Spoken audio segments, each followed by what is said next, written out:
video, may nag-request sa akin guys ng tutorial kung paano daw ba mag-cancel ng order niya sa TikTok kasi gusto niya daw palitan yung address niya or di kaya naman guys, minsan daw nagkakamali siya ng napi-place order niya. So ayan guys, tuturuan ko kayo kung paano nyo ba makakancel yon. Sobrang dali lang. So marami nang nakakaalam nito, pero yung iba nga is hindi pa nakakaalam. So first guys, pumunta ka sa TikTok mo. Ayan. So, ayan guys, pag nandiyan ka na sa TikTok mo, pumunta ka lang sa profile mo sa gilid. Ayan, tapos pumunta ka lang doon sa 3 lines sa taas.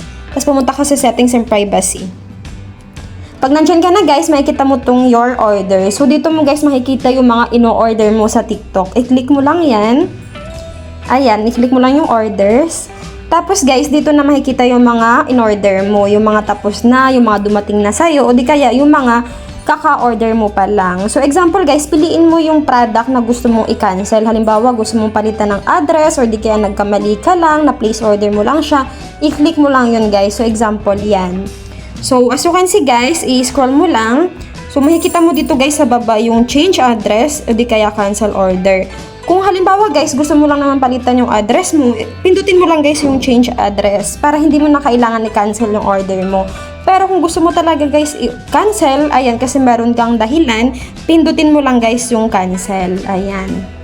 Tapos yan na guys yung mga lalabas. Magtatanong si TikTok, why do you want to cancel? So ito guys, makikita mo dito yung mga dahilan. Need to change payment method, kung gusto mo magbago kung paano ka magbabayad, discount not as expected, order created by mistake. So halimbawa guys, nagkamali ka lang, napindot mo lang, so pwedeng yan yung pindutin mo.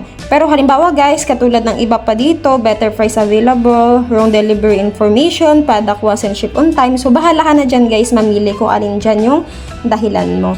So ayan guys, kung gusto mong palitan, so example ito, tapos i-continue mo lang yan guys.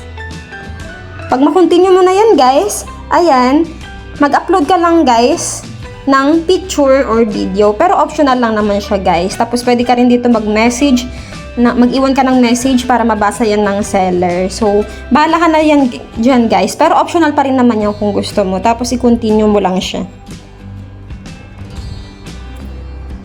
Ayan guys, so ganyan na yung lalabas. Ayan, tapos i-submit mo lang.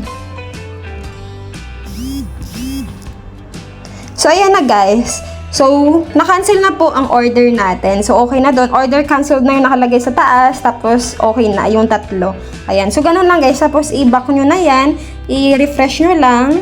And as you can see, wala na yung order mo. Na-cancel na natin. So, ganun lang guys kadali.